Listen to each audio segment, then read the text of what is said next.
Detroit players. Tim's for my hooligans in Brooklyn.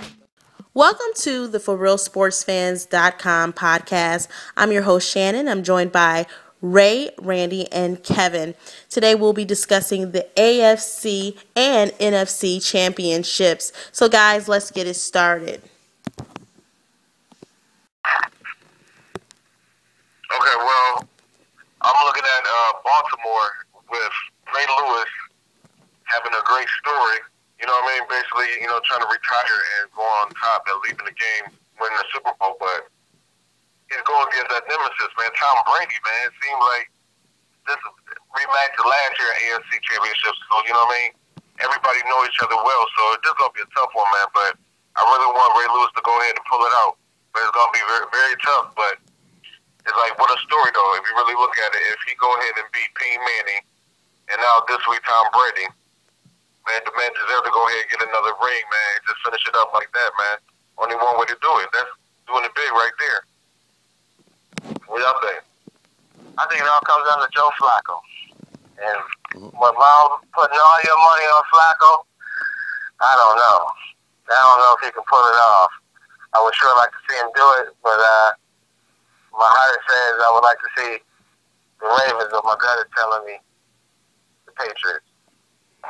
I think right now, the way they're playing, they can pick off Flacco twice maybe in that game, and it would really be a problem. If they're smart, they'll just run the ball 30 times and keep the ball limited coming out of Flacco's hands. That's how I see it. Yeah, I see. Yeah, I mean, my heart is with the Ravens as well, even though the Patriots are a big favorite in the game. But I think the Ravens will win this one. It's going to be tight. Like their last 2 or 3 meetings were like, by like a field goal or so. So I believe Ray Lewis, the inspiration that he's bringing, and the leadership. Plus, I know Flacco, it's kind of hard to trust him, but he's had success against New England in the last 2 games, dating back to, I think, earlier in the season against the Patriots, and then the AFC Championship last year. They were a Lee Evans catch away, and I believe it was Billy Cundiff with the missed field goal last year. Yeah. So, so those 2 things don't happen. We could be looking at the Baltimore Ravens as the defending Super Bowl champs, and into going into this game. So I think they've been so close so many years. Last year, out of the AFC Championship game, I believe they played the Steelers in one AFC Championship game. They've been so close with Ed Reed and Ray Lewis, T. Suggs, the whole bunch, So I just think this one time. It's going to be interesting to see also what Ray Rice is going to do. I think the difference from last year to this especially would be the play from Ray Rice, I think, is not really up. It's kind of subpar right now. Not looking that great. He's got some key fumbles. I mean, he almost the last couple of games of the season going into that first playoff game, he didn't look too great. He had several fumbles that were, if I recall correct. So yeah, I don't know, true. man. If he can bounce back, yeah. And so I think it's all undecided, but I really am, because I think that the Patriots will win, but just because of Ray Rice and Joe Flacco being kind of inconsistent. But Flacco's having a good playoff, so I'm in the middle on this one. I'm sorry. I mean, we really got to remember, though, we only Elite Evans take away from Baltimore being in the Super Bowl last year. So, I mean, I really think Armstrong Bolden, he's going to have to pile up big for this game right here, man. It's going to come up to the right receivers of Baltimore. When you remember, in the wild card game, though, he had 140 yards. Mm-hmm. Yeah, he put up about 40, so he's in there this playoff. Yep. So I think he can as long as Flacco gets the block on him, he's good. Yeah, and it's hard to. Third down, I look for him on third down, second and long. He should be able to pull it right off, no problem. Yeah, and it's hard to bet against Brady and Belichick, and the experience that they have. I believe I heard the fact of 7 AFC championships this is. So, I mean, they've been the model of consistency, and you know it's going to be a close game here. So, I say Baltimore just pulls it out, and they'll get one more for Ray. I think that Gronkowski being a little banged up, kind of helps. Definitely helps the Ravens. But, I was had a tight end like Gonzalez. He's been playing pretty damn good. So, I think the Patriots should be on our levels. I think it shouldn't be that difficult, though, for the Ravens to throw out Steven Ridley. But teams have been saying that all year. And ain't nobody really been able to stop the guy. So, I don't know. Man. The Patriots look pretty damn good. Yeah. And so let's jump into that NFC. What y'all feel about it? I'm going with the Falcons. I'm calling it right out. I'm telling you why. The defense is a little undersized, but that helps them against Kaepernick. That's going to be a plus for them to be able to chase his ass around the field.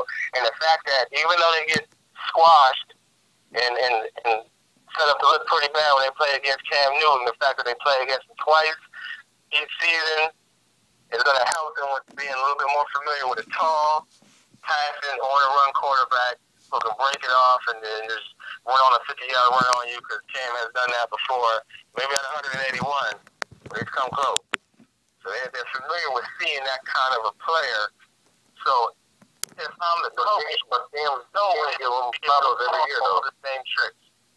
But Cam gives the Atlanta defense problems every time they play them, though. Yeah, but last time, when Atlanta was undefeated, and then that Hail Mary from the beat Cam. Cam was giving them problems the whole time. So my point is, that's where Kaepernick is going to be a problem for the Atlanta defense, and that's where Frank Gore going to go and do his damage too. I hear you. I think that's where San Francisco will be a problem for Atlanta. Running backs is on top. Right now, you look at Michael Turner and the kind of effort Rodgers put in coming as a second string. It reminds me a lot of Buffalo Bills with Fred Jackson and T.J. Spiller. But on a great, I don't think anybody who's playing right now reminds me of the Buffalo Bills. They got two fans first and foremost, wide receivers. So nobody's playing right now. If they had 40 pounds in the Final Four, players like the Buffalo Bills. Okay, you get that understood first. No, man, those running backs remind you. Come on, you saw the game. They remind me he averaged about 6 yards per carry in that game, 7 yards per carry. Just like C.J. Spiller coming out as a second option. They're on top right now. It was good to see Roddy White get that catch because he's coming in high to this game. Tony Gonzalez got the first touchdown in the game. He finally got that monkey off his back. So he's coming in hot. He's probably going to lead the team out of the tunnel or something like that, give him inspiration. I don't see, as great as San Francisco is, I don't see a guy like Patrick Willis, who is, I think, the next Ray Lewis, being able to stop all of that firepower. Because they're going to drag him out there with the tight end one play, and he can't be dropping the coverage is great, so he's going to have to take some plays and some snaps off the bench, which is going to make him cold. I think Atlanta, if they do it right, and they do it going to a no-huddle offense, get the defense on balance, Kaepernick struggled just a little bit. You got Asante Samuel with 7 interceptions in the playoffs. All right. You know what? That's a great hurrah coach right there, okay? That's a good pep rally for Atlanta, okay? But let me tell you about who they're playing against, okay? They're playing against San Francisco 49ers. First and foremost, can we stop comparing everybody to Ray Lewis, the next Ray Lewis? Listen, Patrick Willis is Patrick Willis. Manti Te'o is Manti Te'o and his girlfriend. Listen, I'm telling you this right now, man. San Francisco is going to be a problem for Atlanta.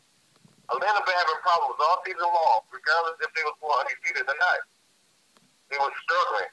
Everybody seeing weaknesses on them. Nobody even believed they would even be in the NFC Championship game right now. So first and foremost, Kaepernick is going to be the X factor in this whole game, man. I'm telling you, everybody focused on him running. He's going to do a lot to Vernon Davis and Crabtree and and Roddy White, and Julio Jones. They're going to have a good game too. But you got to remember, San Francisco got Crabtree, got Randy Moss, and Vernon Davis. Randy Moss have an impact this game, yes or no? Yes. Kaepernick he gonna feed everyone, man. That's where the problem gonna be. You talking about Atlanta and the defense? It's gonna be a good game, man. Remember that. Yeah, I think. It pains me to pour it off. See Randy Moss with 3 catches for about 39 yards, no touchdown.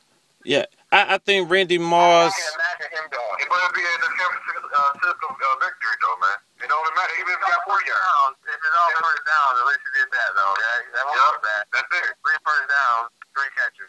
Yeah, I think Randy Moss, his impact, even if he doesn't even if he gets those stats with the 3 catches and gets under 40 yards, I think his impact will still be huge because he will stretch the field.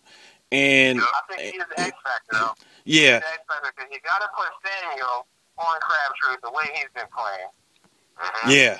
And your safety has definitely got to keep an eye on Gonzalez. And that number 84, I don't know his name for the fellas, but he made a hell of a sideline tightrope catch. The Roddy White? Mason. No. The young white guy tight end caught a hell of a ball over there on the sideline.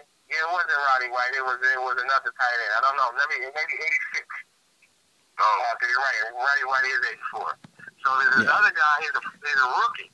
And he catches the ball. You remember that? He got him right down to the 3-yard line. Amazing catch. He just yeah. the sideline. I know exactly the play. You know, so they got tight ends who can make big catches.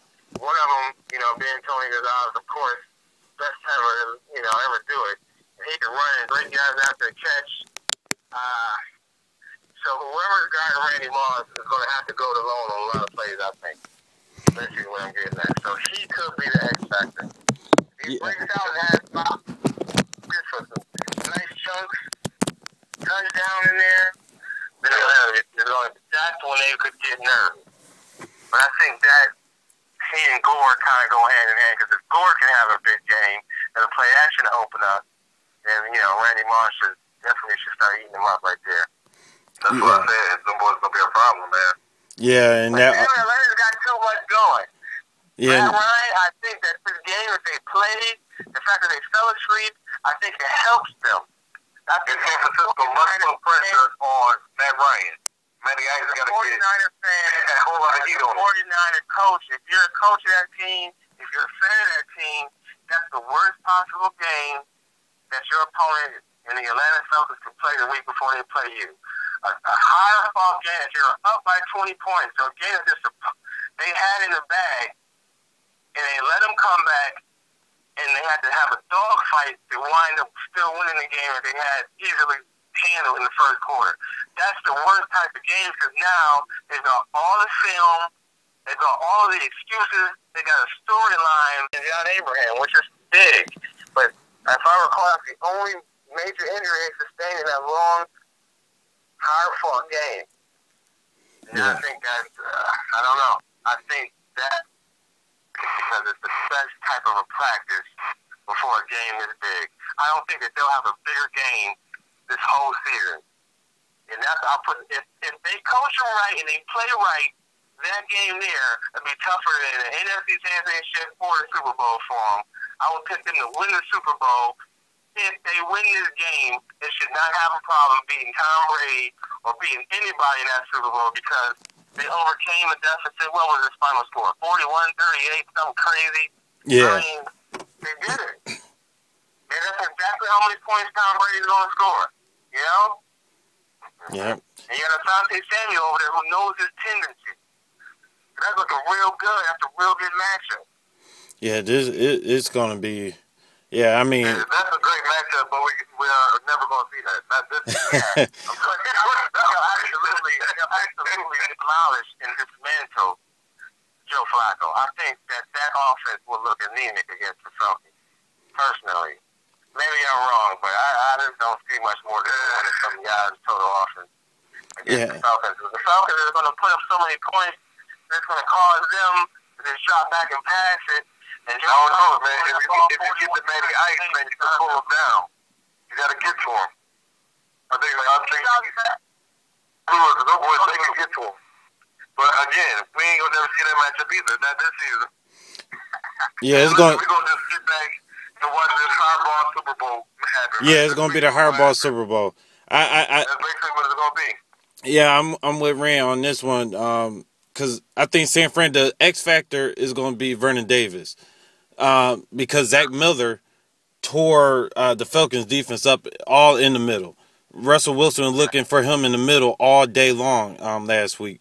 So Vernon Davis, a quicker tight end, more vertical, he's going to eat that middle up. Also look out for their second string tight end as well, Walker. He's going to be a threat as well. So, like I said, with Randy Moss stretching out the field, you got Crabtree with the intermediate stuff, and then you have Vernon Davis in the middle. Plus, with the combination of Kaepernick maybe running, maybe pulling it away and passing it, and Frank Gore, I think they're going to be too much for the Falcons. I think the Falcons are going to score. I mean, they're a big play offense. You got Tony Gonzalez. They're hard to stop too. But San Fran has proven throughout the year that they can stop high-power offense. They held Tom Brady in that first half a couple of weeks ago. The thing you guys are forgetting is Nate Dawson is playing the great rookie of the year, who I predicted, Russell Wilson. That's true. Different. Kaepernick And Russell Wilson was a couple of plays away from playing this week. That kind of unfavorable first half. There's no way. I don't believe that he can come back from that same type of adversity that your boy just faced, man. And your boy Russell Wilson overcame a whole lot in that game, and that's why I believe he's rookie of the year. And I don't think that Kaepernick has even seen the fact that he hasn't seen anything like that yet. He's throwing 3 picks, so only gets 2-3 picks in a game and a fumble or something. I don't know if he has that toughness to come back and pull it out at the end.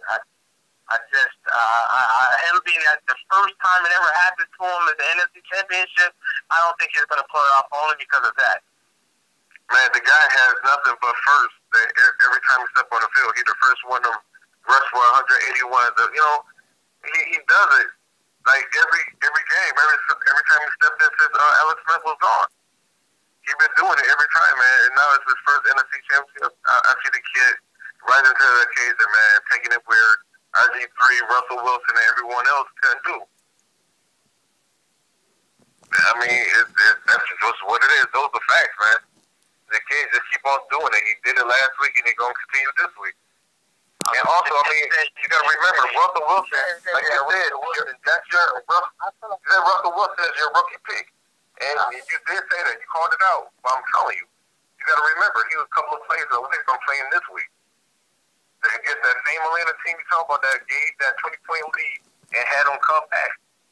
Come on, man. You think Kaepernick didn't have to watch how Russell Wilson came back? That's what they're going to be looking on, like, see how these guys are vulnerable, and going to be able to let a team come back and let a playoff. Paired Sidney Rice. Just like 3 key first downs. I die, man. They need to get rid of him. They're paying him too much in Seattle. I'm not a Sidney Rice fan.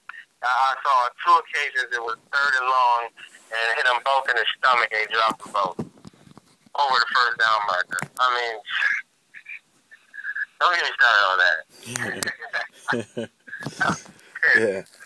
Yeah. Let's now this week we had the whole Manti Te'o story, which was so bizarre and it's just shocking.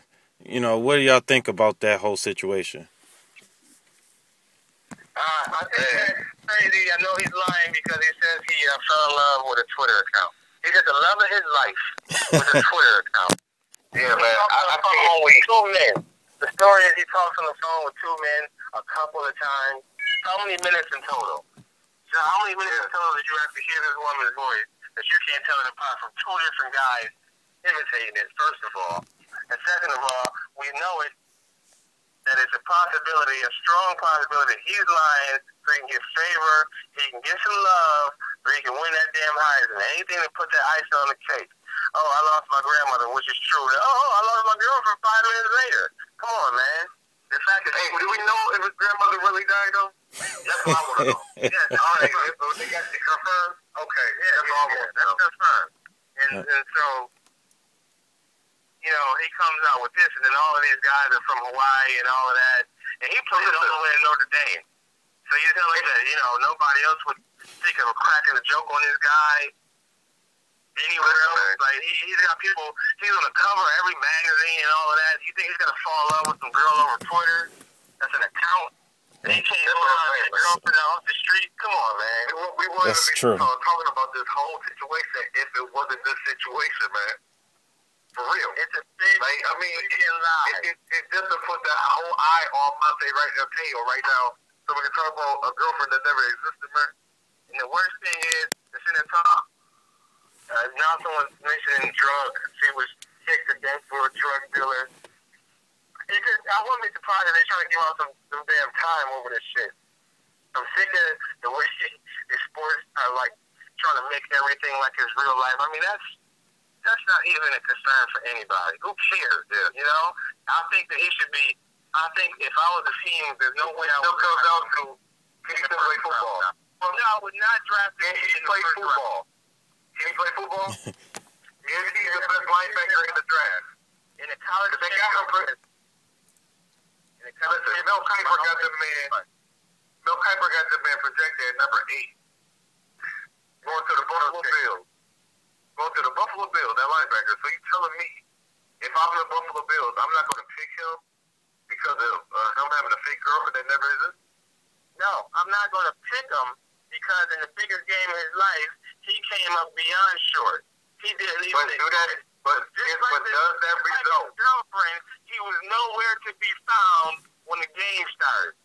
Okay, but are we that quick to go ahead and get rid of someone over something as minor as that? I mean, if you really look at it, can he play football? Like, okay, he has a whole lineup of plays and a whole lot of things that he does to be even runner up for the Heisman. Just because he had one bad game, because his national championship game, don't mean his whole NFL career is going to equal. He's going to be a garbage player. Because the guys that he had to tackle in that game are going to be the same size of every other person in the NFL. But that's why you have mini camps, 2-a-days, training camps. That's how they get him prepared and ready. Nobody's saying he's going to be Hall of Famer right now. I'm telling you, the players in the NFL are big. And he couldn't tackle big players. Therefore, that's true, but again, in his first year. So but that's how we're going to bring him now. So you're telling me right now in his career, he's not going to be a player. No. Willis McGahee, he was the 31st pick in the draft or 32nd pick in the first round. That would be a great spot for Manti Te'o. Yeah, he got the 31st overall pick. But why you compare Manti Te'o to former Buffalo Bills players? You're talking about former Buffalo. Who is talking about Willis McGahee? Why is Willis McGahee even being sick of? We're talking about the AFC and the NFC championship, and we're talking about Willis McGahee. That is after 9, after 10.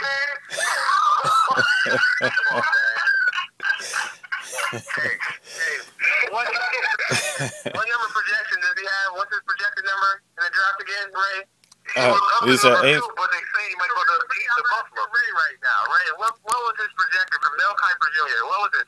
Number 8? Yeah, number 8. Who had the number 8 pick in the draft? The Buffalo Bills. Okay, that's my connection. Connected dots.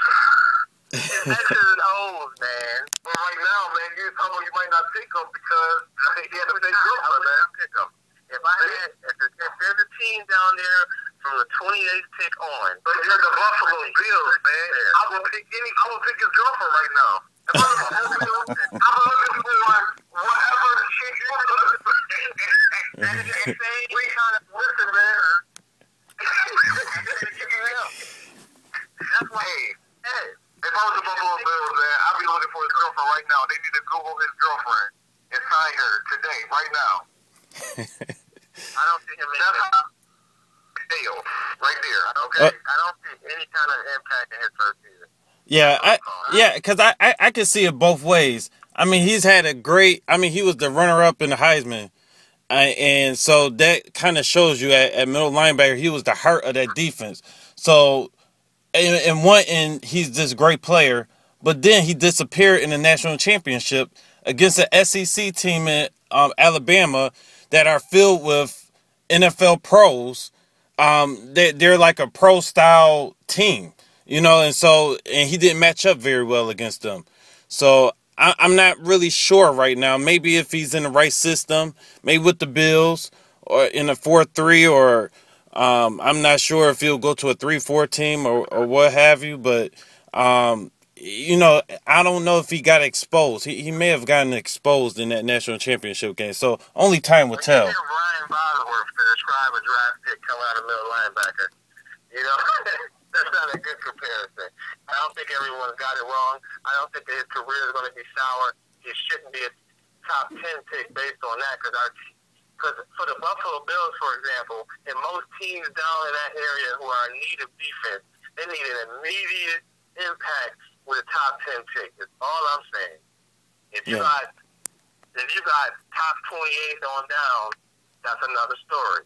But okay, tell me this: before the story came out, would you have still picked Te'o as your number 8 pick? No, I don't care what team I had. I would not pick them top 10. I'd take somebody else. Even before the story came out? If I didn't like anybody else, I would trade down, and I'd take a 20-something and an additional second round pick. Well, what I'm asking you is, would you have done it before the story came out? No. No, yeah, hell yeah. Yeah, I would have, because of the championship. Sorry. The championship was way before the story. Hell yeah. The championship, because that's the whole thing I'm basing it on.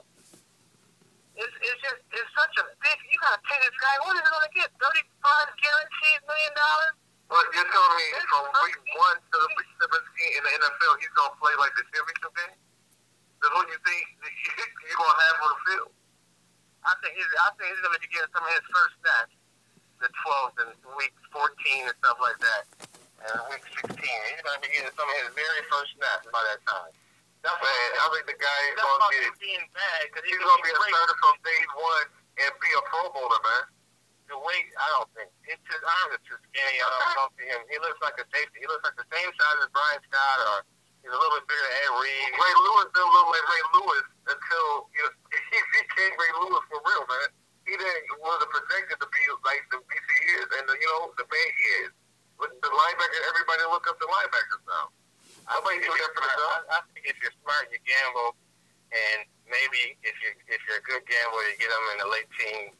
I could see that 18th pick, I wouldn't have much to say. But if somebody gambles and waits out, they'll be smart to do it. Put it like that. Because I think with that kind of pick, when there's a lot of quarterback play coming out, even though the guy's not like the biggest name, but it's some damn good quarterbacks. So, you got a top 10 pick, you're looking at quarterbacks, you got a lot of great running backs. You got athletes, man, so you don't have to take that guy just because they're forcing it on you. I think people might see that. I don't know. That's a great offensive lineman. That's a lot of the team's got so many needs, man. I don't know. He could go. I don't know. If I was the Buffalo Bills, I would take anybody off of Notre Dame or Alabama. Anybody. It don't matter. Alabama, the hell, anybody who wants to come can come on. That's Alabama. What are you doing? If you want to come, the door's always open. That's the Alabama draft. Whoever wants to come can come on. I tell you. That's how ridiculous it is with the hair. Yeah, and even to touch on the whole story of him and the imaginary girlfriend, I had a whole different opinion about it until early. Like, I was watching that show Catfish on MTV just to see what it was about. And, I mean, that show kind of displays that whole culture of online dating, which I never knew anything about, on a real level. And, I mean, guys are getting fooled every time. So now it's starting to make me think. I didn't believe him at all at first. But now it's starting to make me think, like, was he duped just like everyone, some of these other guys are? So these dudes are basically all idiots. Basically, yeah. Like... Here's the difference. You're right, Randy. Oh, man. You're the dumbest dude on the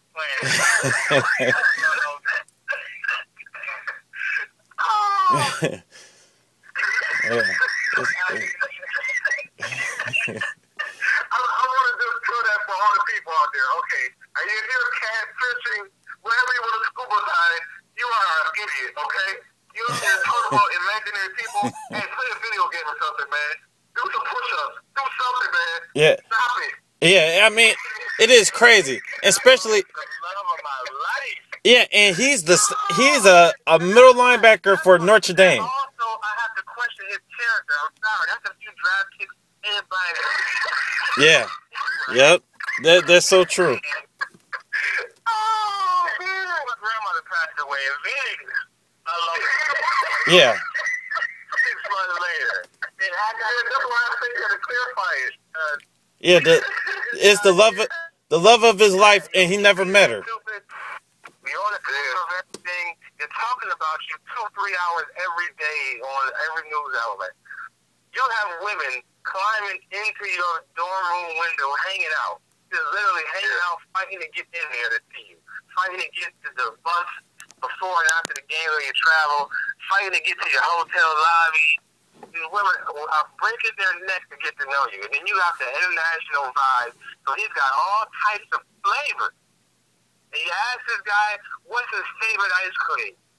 You know? And he said sherbet. But the crazy part about him is he never had sherbet before. I said, what are you talking about? You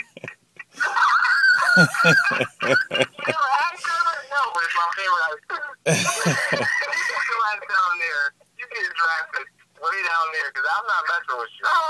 Yeah, that's so true, man. It's so crazy. I'm not spending $40 million on that. I'm not. I'm gonna go ahead and gamble. I'm not doing it. I ain't gonna do it. I'm gonna gamble. I don't want him at that spot. It's too much money for that. I mean, That's true, bro. yeah, it's just crazy situation. And then this week we had another crazy situation with the whole Lance Armstrong in the Oprah interview. What do y'all feel about? What's y'all thoughts about that? Okay, the thing I gotta say about that, man, is basically like this. Everything I just said this whole time we was talking, I was lying. Okay, so so break down, I'm gonna tell you what really happened. All right, my first pick, New England's gonna win. No, but seriously, man, that is exactly how this whole Lance Armstrong just made me feel like you just did a Rick James. Like, no, I don't remember it, but then, like, yeah, I do remember it. Yeah, I fuck that guy. Like, are you serious, man? Like, you gonna go ahead when you went to Oprah? I guess if anybody, man, I might as well go on top. Yeah. I tell you, man, Oprah, she just makes people telling themselves. Yep. Yeah, man. If Oprah was just to walk by you in the store, you probably tell her, I shoplifted before. Hey, nice to meet you. Hey, like, Oprah, I can't believe it. One time, I went and bought this shirt. The guy gave me change for $100 when all I gave him was exact change, and I took all the money. Oh, man. Still took the shirt back a week later. Yeah, that's Oprah, man. Tell yourself. Yeah. Yep. I mean, Honestly, my whole thing is, guys, seriously, why would you tell? How would you go this long with this lie? And don't give me no crap about morality. There's no morality. I think that he is the word I'm looking for. He's very, self-centered. You know what I mean? Mm-hmm. He's that kind of all about himself. I wouldn't go as far as call him like a, some people say things like sociopath. That's too heavy, but it's in that vein that he feels that as if he's so bigger than everything else that even when he comes out, it's got to be an event. He can't just tell the truth when it was not. He tells the truth when it's convenient for him. You know what I mean? Right. So to put everybody else down, and that's what bothers me the most about it. Because why the hell would you tell with $100 million in your bank account? And so now you basically, everyone's going to sue you.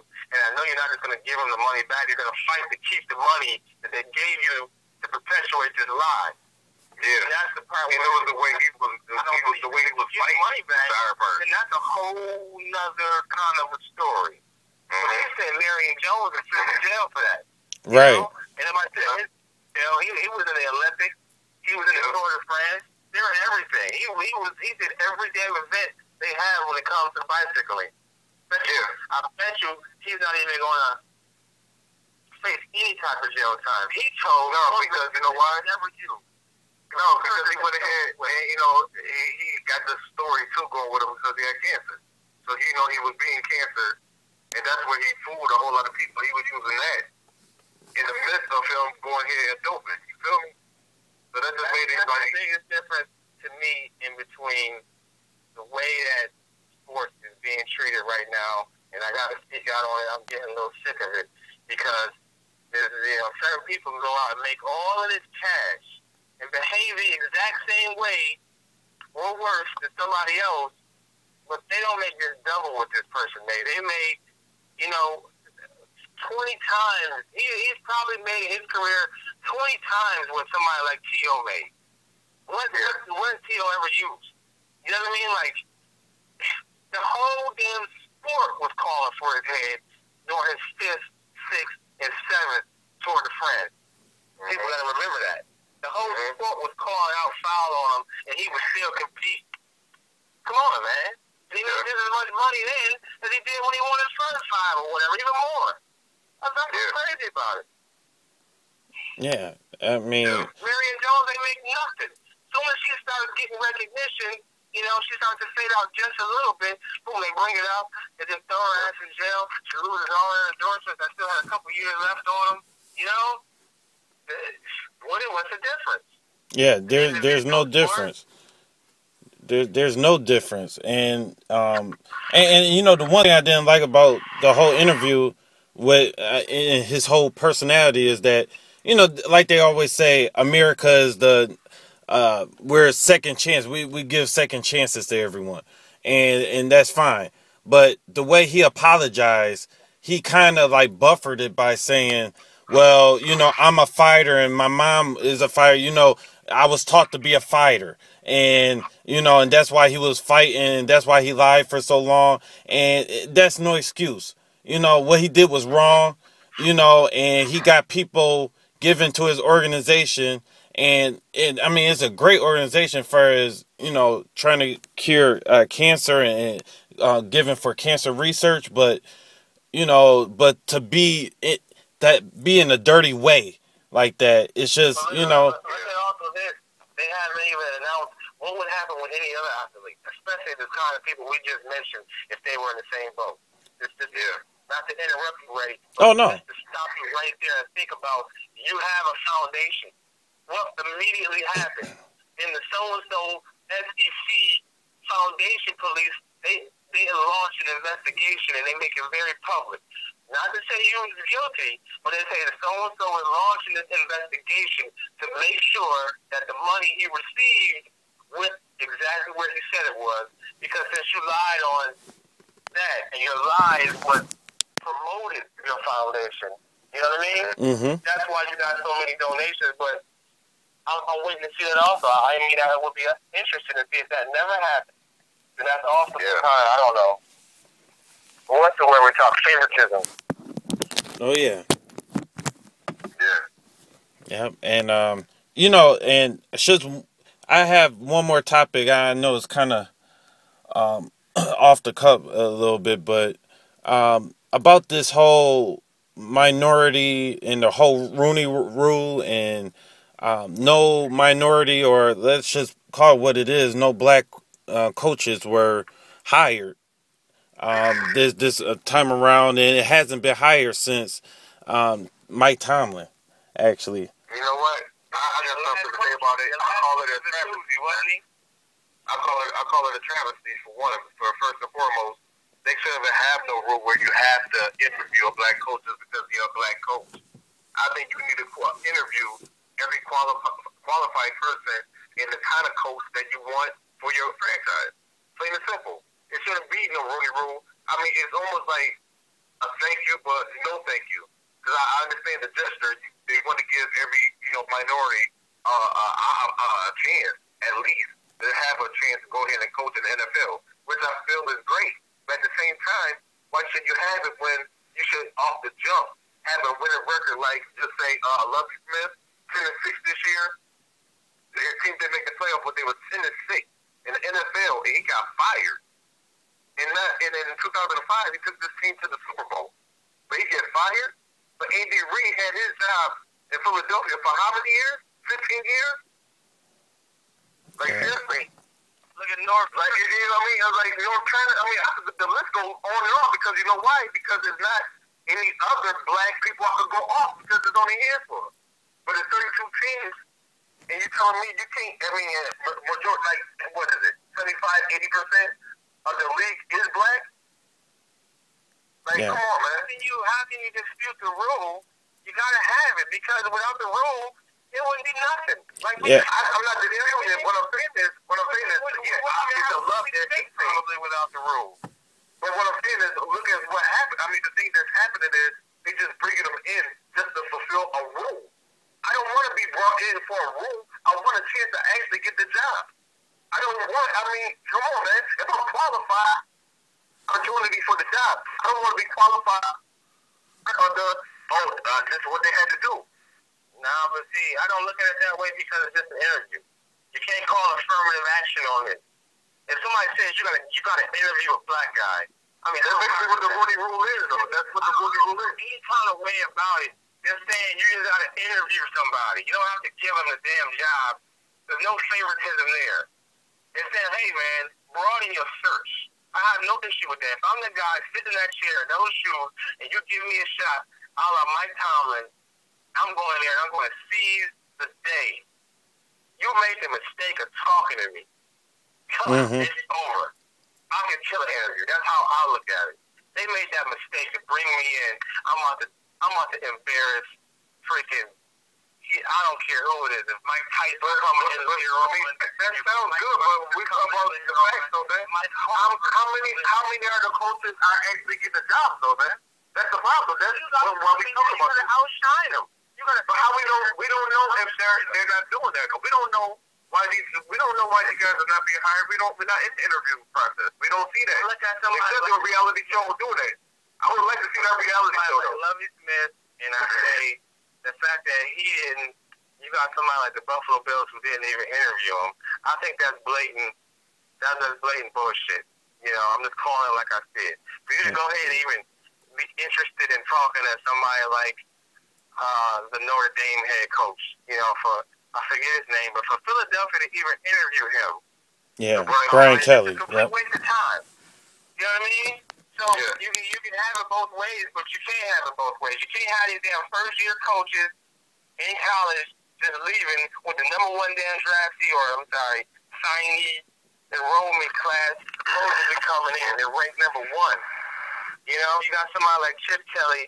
He's been out there for eons. The team's riding high. He's got a good enrollment class coming up. They're not going to play waste of time, too. But they just let these college guys do whatever the hell they want.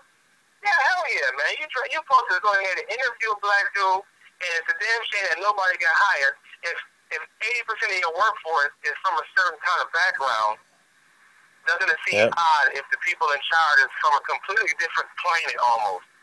Come on, man. I mean, and this issue has been for so long. I mean, I remember writing a paper in college on the same issue, on the lack of minority coaches in the NFL. It's even worse in college football, you know, because it's over 100 teams in D1, and it might be 2 to 3 black coaches in the entire. You know, it's ridiculous. In college football would change that? Yeah, they would need. Yeah. I think it is something like that. I mean, I interview so many black people for something. I'm not sure if it's head coaching, but it's something in college that they don't have to necessarily enforce. But I believe in college they have a minority type of a program. You know, to keep coaches involved in terms of training and whatnot. So I believe college is kind of doing its thing. I just see that the NFL, I'm calling foul on it, man. Yeah. The fact that you're not hiring them, the fact that you would put the Notre Dame coach in higher favor than Lovie Smith is ridiculous. Yep. Ridiculous. They put Chip Kelly over him to me. It's still an argument. It's not ridiculous, but you have to make a good argument for that because, like you just said, he just lost.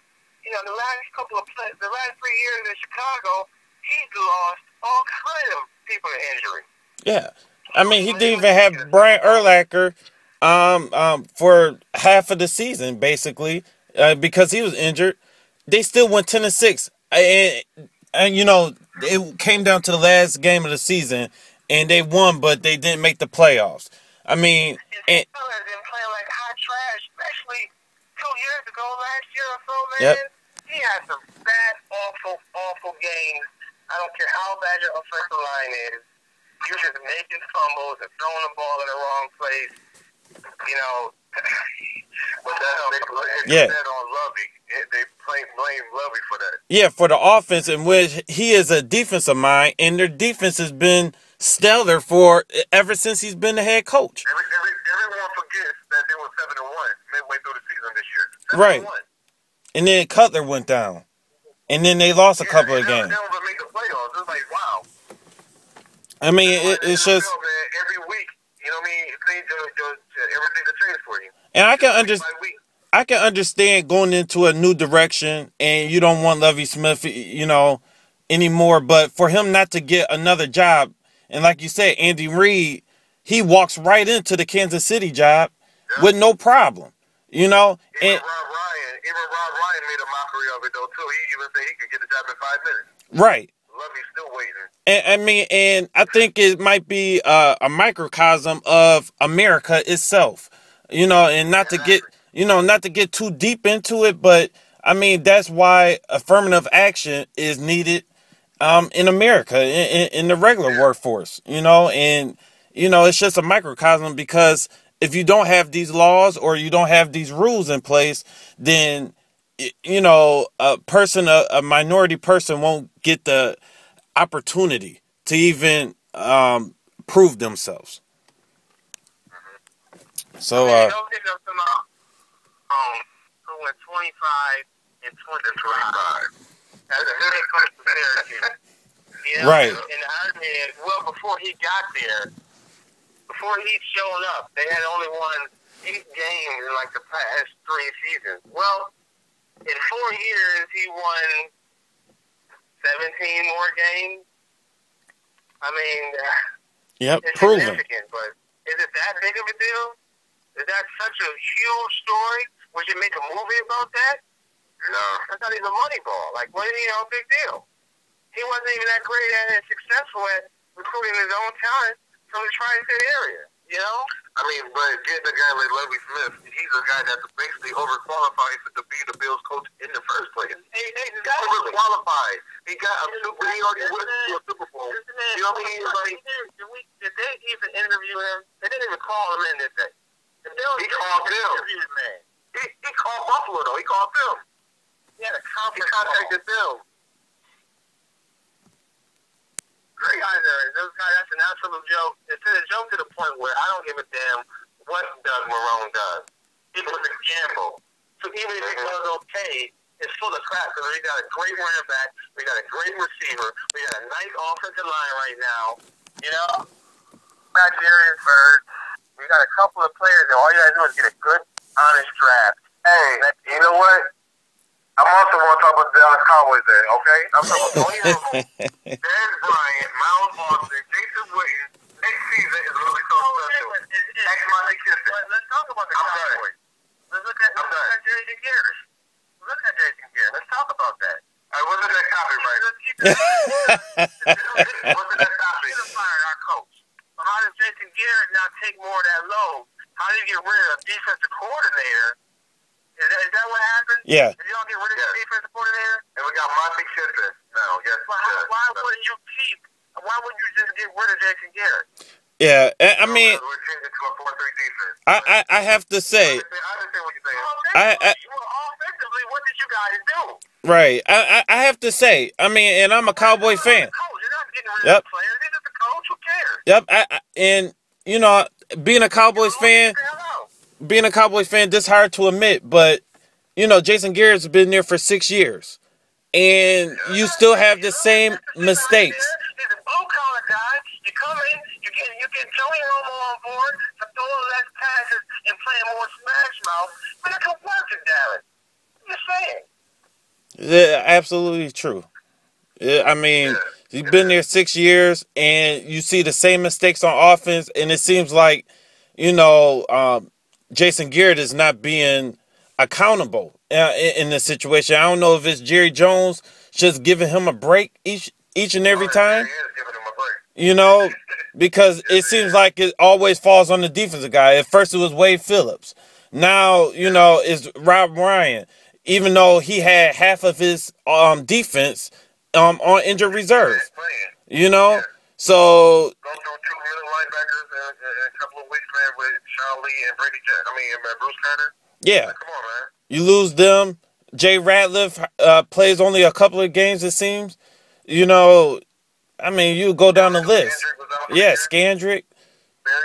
Barry Church. Yeah, I don't want to talk about each other's teams. I'm serious, man. I think that, you just hit on a hot button with me. Thinking about those coaches, man, that's foul. I'm calling foul on it. These guys, certain guys, and it's always the same type of a guy from the same similar background. They just keep getting break after break after break where, you go waste people like Tyrone Willingham on up for today. These guys just get ridiculed and they get dismissed over the smallest things where these other coaches can lose, like Jason Garrett for 6 straight years. And it's one thing to lose, but when your forte is offense and your offense isn't producing, it looks bad, Yep. I think that's the reason why somebody like Big Jerron was looking so terrible in Buffalo. That defense was not looking that great when he left. You look at somebody like Andy Reid, and their offense looked anemic, and he's an offensive genius, Right. You got to fire a guy when he's messing up like that, when he doesn't have experience anyway. You cut him after like 2 years, like, okay, man, we tried. See ya. Here's this other guy, Lovey, can come right in and bam. I mean, you guys got too much money and too much of a reputation. It's just corny, man. It's corny. Yeah. They get fired and do it for nothing, and they don't even interview them half the time. It's just a load of bull, man. And it's sad, man, because it's like, there's only a handful of black coaches in the NFL, first and foremost. And then you can see they all on the hot seat right now, too. Marvin Lewis is going to be on the hot seat, and his team even went to the playoffs this year. He's going to be on the hot seat all next year. And the NBA is not having that problem. And they still Not at all. The funny thing is, they still act the same way, though. The leash is very short. They cut your ass in a minute. They get rid of you quick. Avery Johnson is out of here. But they want to get another guy that might be black, so it's not a big deal. So if you're going to be tough, be tough. I get it. Let me tell you, man, this shit ain't working. You out of here. But that don't mean you got to freeze. So now the next guy is white, and he's got the golden ticket. He's got a 3-season minimum. Where the black dude is a season and a half, maybe. Right. So, it's Mike Brown. Exactly. Yeah. But in the NBA, they just get rid of you, but they can pick any coach next, and they won't necessarily be there. I give them that. As an NFL, I can understand you want better than what Lovely gave you, but did they have some big elaborate plan in place? Did they have a coach already waiting? Doesn't look like it, does it? Yeah, they went all the way to Canada to find him. My trust me. Maybe he wasn't. Maybe he had talked to him all season. Maybe he did. But I'm just saying, that's not the big deal. It's not like saying Bill Cowher coming back. Like, to me, the fire of Lovie Smith, that means you got Bill Cowher coming back, and everybody shuts up. You know what I mean? Yep. Well, that's what the Cowboys should have did right there. Cowboys should have did that right on that Monday, Black Monday. Jason Garrett is no longer the Cowboys coach, and here we are with Bill Cowher. Yeah. Exactly what the Cowboys should have did, and saved the 3-4 defense and been fine with Rob. Yep. That's the way Jerry should have really did that. But, Jerry had to do some business matter. Basically, that's all that was to him. It wasn't even about football. Thank you so much for joining us for another edition of ForRealSportsFans.com podcast. Fellows, we had a wonderful discussion today. And to all you listeners, I definitely want you all to go to www.ForRealSportsFans.com to get the latest in sports. Thank you so much. And until next time, best of luck to your teams.